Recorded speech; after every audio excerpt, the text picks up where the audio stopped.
L'armée entra dans les désordres les plus affligeants. Les malades, les blessés étaient en nombre immense. Les hôpitaux, les maisons particulières ne suffisaient pas pour les contenir. Et le plus destructif des maladies, la fièvre pestilentielle, attaqua non seulement l'armée, mais tous les villages et toutes les villes sur son passage. Après revint au second fois à Paris les 10 au 11 novembre.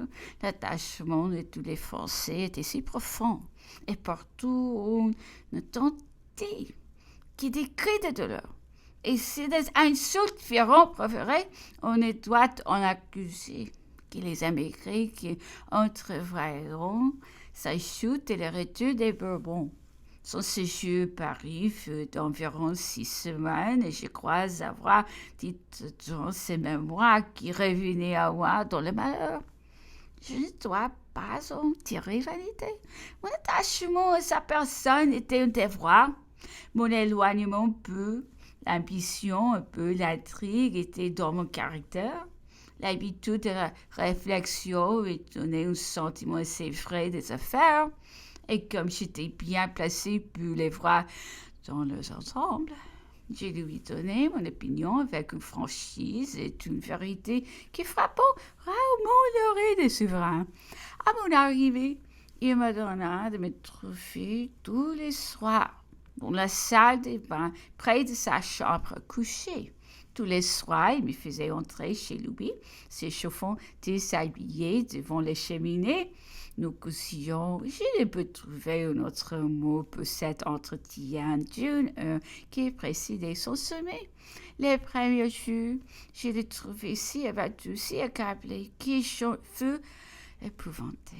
Je allai voir son secrétaire, qui était mon ami. Je lui communiquai mes craintes qu'il n'y eût dans cette forte tête un peu d'affaiblissement.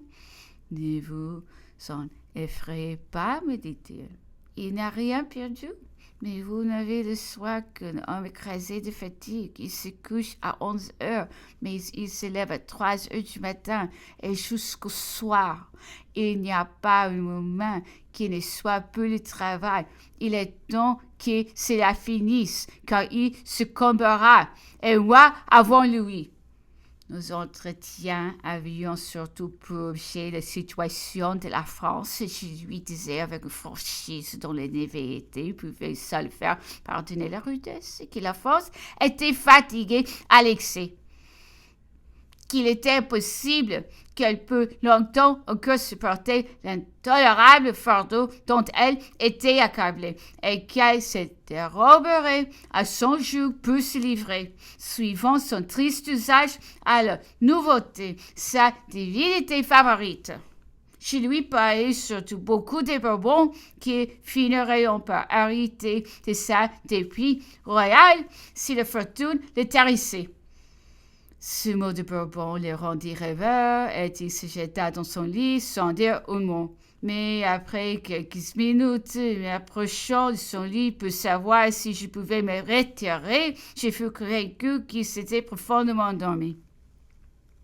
Il s'occupait alors de l'organisation de la garde nationale de Paris.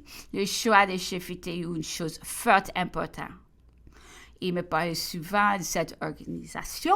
Dans mon opinion, je la voulais aussi militaire que possible. Il me semblait qu'il y était d'une haute importance. La composait d'anciens guerriers qui ayant à défendre le foyer et la gloire nationale, électriserions les citoyennes et trouverions facilement dans l'ardente jeunesse de la capitale une armée de braves qui suffirait pour repousser du moins l'ennemi des murailles.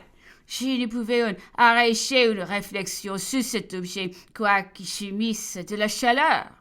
La liste des officiers supérieurs lui fut enfin présentée. Je ne me rappelle plus par qui, mais le jour même de cette présentation, monsieur le préfet Blanc vint me faire visite pour m'annoncer avec son ton doux et son patelin, que j'étais sur cette liste en qualité de chef de division. Le soir, j'allais chez l'empereur suivant ma coutume. Le maréchal Berthier y arriva et lui dit devant moi, « Savez-vous qui j'ai nommé pour colonel de la garde nationale? » Et alors ils lui ont lu la liste. Et à ma place, j'ai trouvé le nom Jaubert, gouverneur de la Banque de France. Bertie trouva les choix fort bons. C'était tout simple. Pour moi, j'en pris le main. Il n'y avait cependant que des coups à gagner dans cet emploi, et je me retirai. Le lendemain après la messe à l'audience, j'étais à 2 pas de Jaubert. C'était un conseiller d'État, aussi un avocat de Bordeaux, homme d'honneur, de mérite, mais qui n'avait jamais approché de l'armée. Un peu ridicule, d'ailleurs, que militaire par sa figure et ses habitudes de cabinet. L'empereur s'approcha de lui et l'autre le remercia humblement de la nouvelle dignité dont il était honoré. L'empereur lui dit, en riant avec cet air un peu coquin, si cruel dans le souverain, « Vous n'êtes jamais monté à cheval? » « Pardonnez-moi, sire. »« Oh, pour aller sur une bidée de Bordeaux à la tonnelle. » Adieu passa à un autre. Le pauvre Joubert ne s'en chargea pas moins.